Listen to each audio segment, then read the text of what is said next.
ରଥଯାତ୍ରା ପାଇଁ ତ ବର୍ଷ ସାରା ତ ଦିଆଯାଉଛି ଲୁଗା ମହାପ୍ରଭୁଙ୍କର ପର୍ବପର୍ବାଣୀ ଠାରୁ ରଥଯାତ୍ରା ପର୍ଯ୍ୟନ୍ତ ସବୁ ଲୁଗା ଦିଆଯାଉଛି। ଆଉ ଶ୍ରୀମନ୍ଦିର ପ୍ରଶାସନ ନିର୍ଦ୍ଦେଶ କରୁଛନ୍ତି ଏଇ ଲୁଗା ଦରକାର ତାଙ୍କ ରିକ୍ୱାରମେଣ୍ଟ ଅନୁଯାୟୀ ମହାପ୍ରଭୁଙ୍କର ଆବଶ୍ୟକୀୟ ଅନୁଯାୟୀ ସବୁ ଲୁଗା ଏଠୁ ବୁଣାକାର ମାନଙ୍କୁ ଧରି ଆମେ ବୁଣାବୁଣି କରିକି ଦଉଛୁ।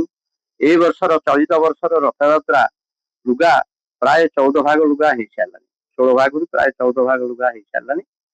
ତେଣୁ ସ୍ନାନ ପୂର୍ଣ୍ଣମୀର କିଛି ଲୁଗା ମଧ୍ୟ ଶ୍ରୀମନ୍ଦିର ପ୍ରଶାସନକୁ ଯାଇକି ହ୍ୟାଣ୍ଡଓଭର କରାଗଲାଣି। ଆଉ କିଛି ଦିଆଯିବ। ଚାଲିଛି ଶ୍ରୀମନ୍ଦିର ପ୍ରଶାସନ ନିର୍ଦ୍ଦେଶ ଅନୁଯାୟୀ କାମ ଚାଲିଛି। ଏ ବର୍ଷ ମଧ୍ୟ 3ଟି ନୂଆ ପିଲାମାନଙ୍କୁ ଯୋଉମାନେ ପାଠ ପଢୁଛନ୍ତି ତଥାପି ସୁଦ୍ଧା ମହାପ୍ରଭୁଙ୍କ କାର୍ଯ୍ୟରେ ନିୟୋଜନ କରାଯାଇଛି। ମାନଙ୍କୁ ବହୁତ ଇଏ କରିକି ଖୋସାମନ୍ତ କରିକି ପିଲାମାନଙ୍କୁ ଆମର କୌଳିକ ବୃତ୍ତି ଆମର ତାପରେ ଏଇ ଜିନିଷ ହଉଛି ଆମର କୌଳିକ ବୃତ୍ତି। ତନ୍ତ ବୁଣା ଆମେ ଜାତିରେ ପାତରା। ଆମର ତନ୍ତ ବୁଣା ହିଁ ଜୀବିକା। ଜୀବନ ଜୀବିକା ହଉଛି ତନ୍ତ ବୁଣା। ପ୍ରତ୍ୟେକ ଭାଇମାନେ ଯୋଉମାନେ ବୁଣୁଛନ୍ତି ସେମାନଙ୍କ ଜୀବନ ଜୀବିକା ହଉଛି ତନ୍ତ ବୁଣା।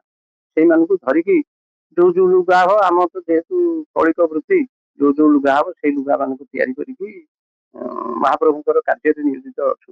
ପାଟରେ 7 ବାରରୁ 7 ପ୍ରକାର କଲର। ରବିବାରେ ନାଲି, ସୋମବାରେ ଧଳା ତୀତ, ମଙ୍ଗଳବାରେ ବାରବାଟିଆ, ଗୁରୁବାରେ ହଳଦିଆ, ଶୁକ୍ରବାରେ ଧଳା ସାଦା, ଶନିବାରେ କଳା।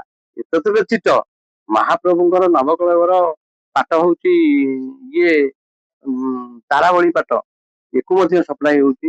ତାପରେ ଦୈନନ୍ଦିନ ନୀତିରେ ମହାପ୍ରଭୁଙ୍କ ଗୀତ ଗୋବିନ୍ଦ ପାଟ ଏଇ ବଡସିଂହାର ବେଶରେ ଗୀତ ଗୋବିନ୍ଦ ପାଟ ତିଆରି ହଉଛି।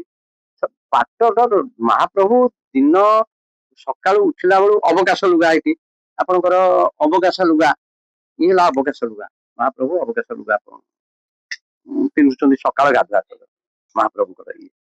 ଏଇଭଳି ସବୁ ପ୍ରକାର ଲୁଗା ବୋଇରାଣୀ ପତନି ଦିନ ବେଳା ନୀତିକାନ୍ତିରେ ଯାହା ଦରକାର ମହାପ୍ରଭୁଙ୍କର ଆଉ ପାରମ୍ପରିକ ହିସାବରେ ପାରମ୍ପରିକ କଲର, ପାରମ୍ପରିକ ବୁଣା, ପାରମ୍ପରିକ ମାପ ସବୁ ହିସାବରେ ବୁଣା ହେଇକି ଦିଆଯାଉଛି ଶ୍ରୀମନ୍ଦିର ପ୍ରଶାସନକୁ।